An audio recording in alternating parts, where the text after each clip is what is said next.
Ona ima zagotovo pri sebi časovni stroj, saj njen en delovni dan traja 2 dni. Z nami v studiu Branka Gal.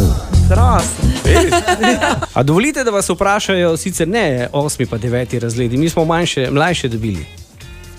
Ja, da vas nekaj vprašajo. Ja. Ne? Če boste znala sploh odgovoriti. No, poslušajte.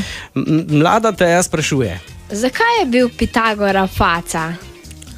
Faca je bil zato, ker je odkril, kakšna je povezava med stranicami v pravokotnem trikotniku, predvsem bi jaz rekla. Ali je imel Einstein takšne lase, ker ga je večkrat stresla elektrika? Jo, jaz mislim, da ne. Če pa, ja, mogoče tudi, no, če malo fantazijsko pomislimo, bi tudi lahko rekli.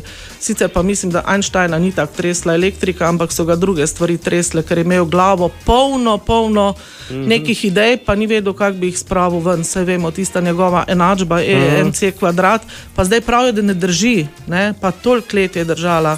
Ja. Pustimo se presenetiti. Pač mislim, da Einstein se res ni imel časa česa, če ne. Ne. Teja še ni končala, še ima eno. Ali se reče poštevanki poštevanka zato, ker je poštena? Ja, v matematiki je vse pošteno. Tam ni odstopanj, ne? In tale poštevanka, v bistvu jaz mislim, da je šla bolj po poštetju, ne? So nekaj pošteli in je od tega nastala poštevanka. Drugač pa bi bilo pa pametno raziskati, kakšno raziskovalno nalogo na tole temo. Teja, zelo dobro vprašanje. Evo, vidiš. A imate kako zanimivo prigodo s tem, ko kdo ni znal poštevanke?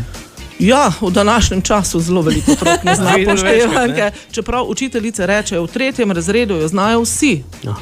Kaj se pa pol zgodi? Ja, po 8. jaz vprašam, koliko je 7x8.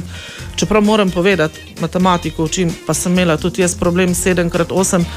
In če kdo ne ve, kako si zapolniti 7x8, povejte. Jaz sem si to zapolnila. To je tisto, kar ne vem. To je 56.